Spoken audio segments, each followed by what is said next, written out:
I love you so much. But I've always wanted a partner to be on the same wavelength. And so today I can't. Like, I asked him about, like, Black Lives Matter, and I'm no expert. But, like, when I asked him about it, he was like, I guess I've never really thought too much about it. That affected me, especially in our own city. Like, how could it not? How did it not make you think about something? I asked him, too, like, what his church's views are, and he said he didn't know. And so then I watched a sermon online. From his church? About, sexual identity. Okay. And it was traditional. I told that to Ben. And he doesn't really have much to say about it, you know? I want him to think about that stuff. Sometimes I did wonder if it was surface, fun, carefree love that we had. Equality, religion, the vaccine. That right there was Ben and Sarah from season 8 of the Love is Blind finale in a clip that has now gone extraordinarily viral because many people find it absolutely ridiculous that somebody would go to a marriage altar and decide to call off a marriage at the absolute last second over George Floyd, Black Lives Matter, the gays, and of course, the COVID vaccine. Now, full disclosure, I am actually a viewer of this show, Love is Blind. I love my trashy reality shows, so I can tell you that many a commentator that are going over this particular show are missing a greater overall point related to this potential couple, and that's what we're going to talk about today. Not only the left-wing cringe, not only the fact that this guy was very lucky in that she didn't say yes, even though I believe he would have said no right after her, but of course, I also want to talk about the fact that this woman did all of this, staged all of this, so she could look fantastic on television, when in reality, the actual result of this is that she got hate from the very groups of people that she was virtue signaling about the entire season. Now, we're going to break this down. We're going to talk about this. But before we do, I want to thank everybody who supports this channel via actualjusticeword.com/join. Give me the money. Give me the money.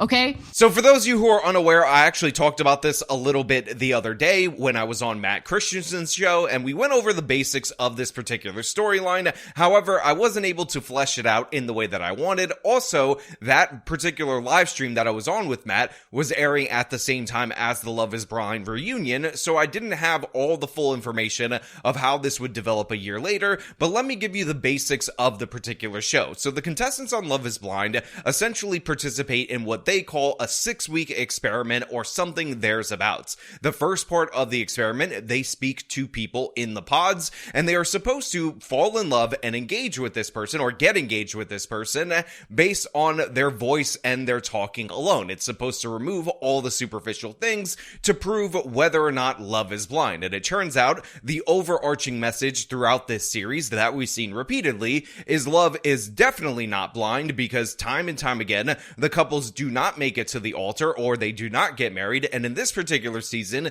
which featured 16 singles on the male side and 16 singles on the female side, resulted in just one wedding. One couple got together, and there were a bunch of engagements, and by the way, they all fell through, many of which for political reasons. So obviously the show's premise is ridiculous, but why do people keep going on it is a question that you might want to ask. And the reason for that is that they go on for fame, and the best way to achieve fame is to look good or look like the victim throughout the course of the series, and that is to get a favorable edit. And one of the ways that you get a favorable edit is by expressing the appropriate talking points, the appropriate views and whatnot, and this is the angle that Sarah was going to go with. On top of that, the overwhelming majority of the audience for these reality TV shows are women. Obviously, Netflix is a left-wing organization with left-wing values, so a lot of left-wing women end up watching this. So if you're a woman, you have an unfair advantage over the men in that when you get your heart broken, more women are going to side for you. And in addition to that, if you express left-wing values, you will also gain advantages in terms of public perception in general. So a lot of the men on this particular season were not about the woke nonsense that was being put forward by the women. They didn't want to talk about politics because they understand fundamentally that if you express a conservative worldview, you will get a poor edit from the producers, you will look bad, you will be demonized, and it's absolutely shameful that they do this. But then again, you shouldn't sign up for these reality shows because they tell you in the contract that they can edit you out of context and portray you any any way that they want, and that is something that was experienced by another contestant who also matched with the Feminist. But this woman, Lauren, who got engaged to a man called Dave, was portrayed as the victim, was portrayed as a hero, even though we find out throughout the course of filming that she was essentially seeing somebody up until the moment that filming started. But Dave, not being okay with a woman expressing her sexuality, even though, again, she didn't really break up with this guy, was portrayed as a villain, was portrayed as an idiot, was portrayed as somebody who's too obsessed with what everybody else thinks, even though had the roles been reversed, had he been seeing somebody up until the week that they started filming and didn't really break up with that person, he would have been portrayed as the villains. Now, the reason I give you guys that background, the reason I give you guys that explanation is because it's very important for you guys to understand that this is the disadvantage that men have when they participate in these particular shows. Again, we've heard this time and time again in our real life that if a man has a standard, that is treated as evil and villainous and whatnot. However, women can have any kind of standards, double standards, multiple double standards, conflicting standards, and they will be treated as the heroes. They will be treated as people who need to be protected, and anybody who goes against that or challenges that will be painted again as villains. And this is 100% true in terms of the way that the show Love is Blind works. There are two rules on Love is Blind that will get you a bad edit. One is going after women, and this is, by the way, the only way that a woman will be portrayed poorly on this particular show. And the second way is going after the premise of Love is Blind. Anybody who's against a reality TV show, dating, marriage experiment, whatever, that has a horrible failure rate, by the way, they will be painted as the villain because the show is painted as good, women are painted as good, men are painted as bad, and of course, it has a left-wing bias. So throughout the whole course of this series, Sarah was bringing up Black Lives Matter repeatedly and talking about how it was her core values. In fact, this came up so early in the series, and she had a freak out about it, that basically it was in their second date that was portrayed to us out there in the audience. So, George Floyd, that obviously hit home because George Floyd happened in Minneapolis. What are your thoughts on Black Lives Matter? Like, I'm not one way or another, I just kind of keep out of it. I think it's very valuable and important to think about those things. And knowing you, it's not like you're actively like racist, but I personally believe what happened to George Floyd and everything else that happened, I don't think that's right at all. Yeah. What's so important is to speak up for things that are happening around us, right? You know, like our voice really does matter. Yeah. I've just kind of been staying out of it. I don't like those answers. Teaching people like fundamental values, I can't teach that. I just got a girlfriend? I don't know. No, I thought you were actually saying. So he did vote. Oh, okay. And I'm like, okay, what do you think about Black Lives Matter? Yeah.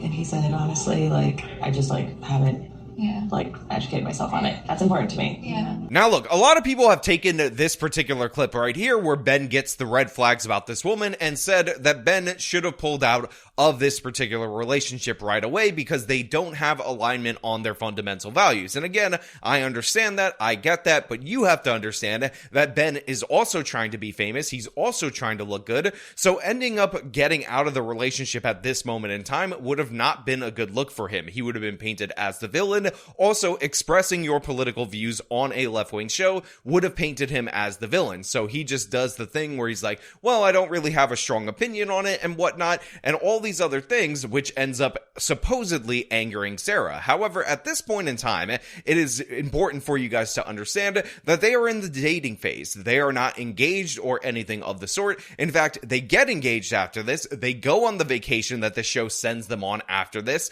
and then they live together for about 5 weeks up until the moment of the wedding. And by the way, you can pull out of the show before the wedding, but Sarah decided not to do so. She instead goes through all these different virtue signaling exercises where she talks about how she cares about these woke social justice kind of issues, but then ultimately ends up getting back with Ben. And throughout the whole course of the show, this ends up rinsing and repeating. And what's hilarious about this is that the whole time she's trying to be painted as this warrior for social justice, somebody who cares about the crucial issues issues of our time. But if you look at the reaction from the left wing prior to the clip at the wedding going viral, the left wingers hated this woman. They said that she was a fake ally, that essentially she would virtue signal about all these different various communities. And even though she wasn't getting the information that she wanted from Mr. Benjamin right here, she would ultimately end up getting back with him again, just using these issues to prop herself up and then backtracking on all those different various positions. That she was getting a lot of crap from her lesbian sister and her lesbian sister's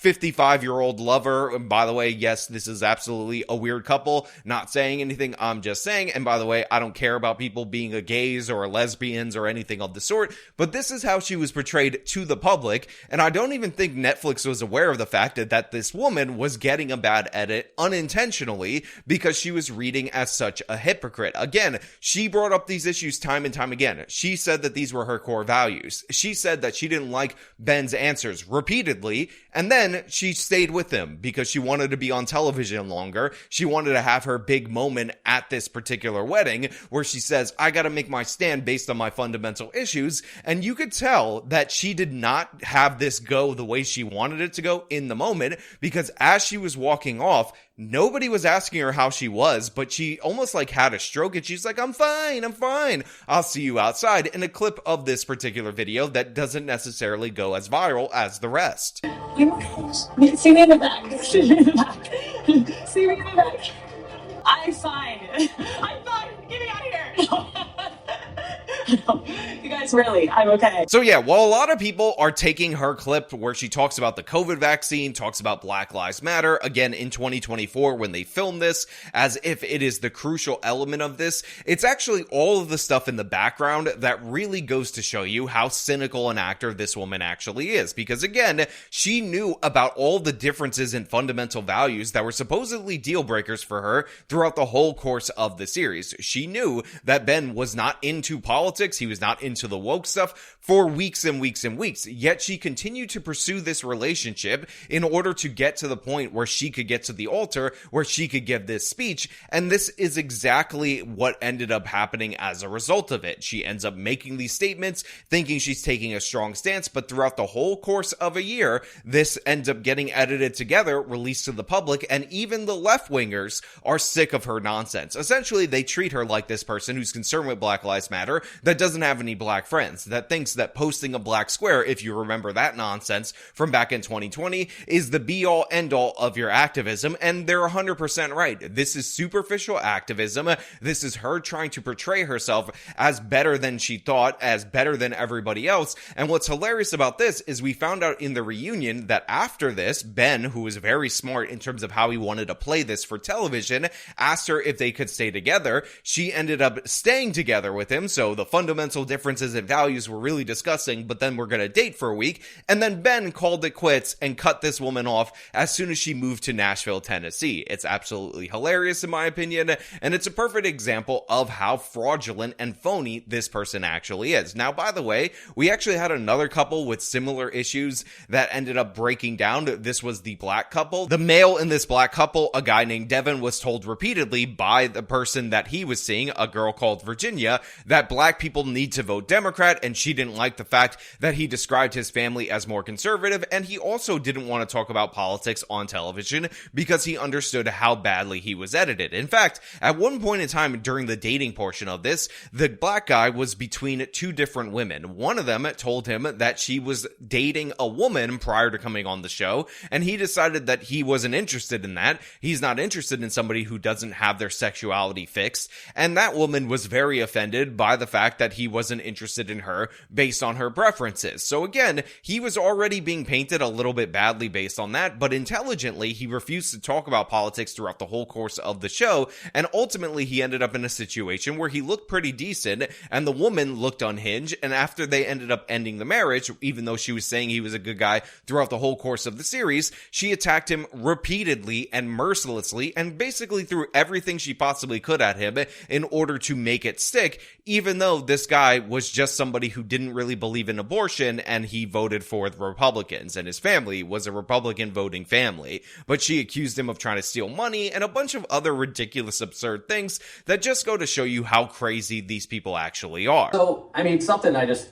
want to make clear too about Sarah's reason to say no at the altar with the social issues and everything. I knew coming into this experiment, I definitely have had privilege in my life. And it's something that I wasn't proud of and something I knew I needed to grow. And then coming into this, I knew it was important to Sarah in the pods. And so I want to be vulnerable and be like, hey, I haven't given it much thought. And, I'm embarrassed the way that, our conversation had gone at the beginning there. But then we had great conversations about it. And so there's just a definite impact on me. And I have Sarah to thank for that. And I know it's kind of sad that it took, someone to make me think that way. Now, of course, Ben ended up concluding in the reunion by saying that he wasn't educated enough on this woke stuff and he needs to learn. He has a lot to learn because he has white privilege, which is absolutely ridiculous and absurd. But I understand, based on the way that the show is intended to work and based on the fan base, why he would do that to pander to the fan base. Again, Ben is not me. He's not somebody who's self-employed with their own platform who actually gets rewarded for expressing these opinions. A lot of these people work in regular, ordinary jobs, and they will ultimately end up getting fired or face severe backlash for expressing their beliefs. They will get canceled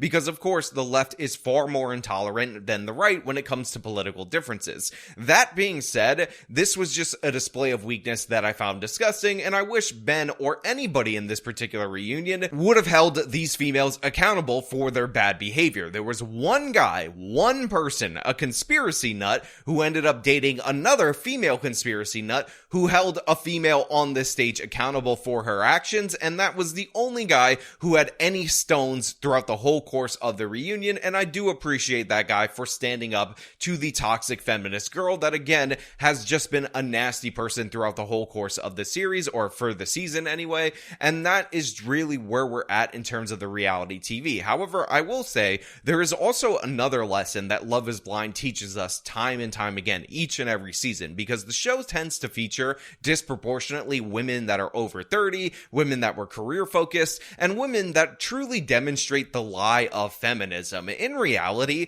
a lot of these dudes are perfectly fine dudes. A lot of them are successful. Even if they're not successful, they will go on to be some kind of influencer or something of the sort. But what we see time and time again is that the feminist belief that the guy has to be totally in line and obey everything you say, and it also has to, support your career and all of that, ends up cracking, ends up falling apart each and every time it's on the stage, and very few women over 30, unless they actually get over some of those feminist lies that they bought into, end up in happy marriages from the show. But time and time again, what we see is that the people who embrace the feminist lie, they end up in a lot of trouble. So that Lauren chick who was dating somebody up until the moment that they started filming, she may get the girl boss, yeah, you go girl, you're allowed to sleep with whoever you want and all that, but she ends up leaving alone. You have the Virginia woman who didn't like the fact that she was dating a black conservative who had his parents married, his grandparents married, and everybody with successful marriages all throughout his family. She ends up alone, and she's over 34 at this moment in time and thinking about freezing her eggs because she doesn't believe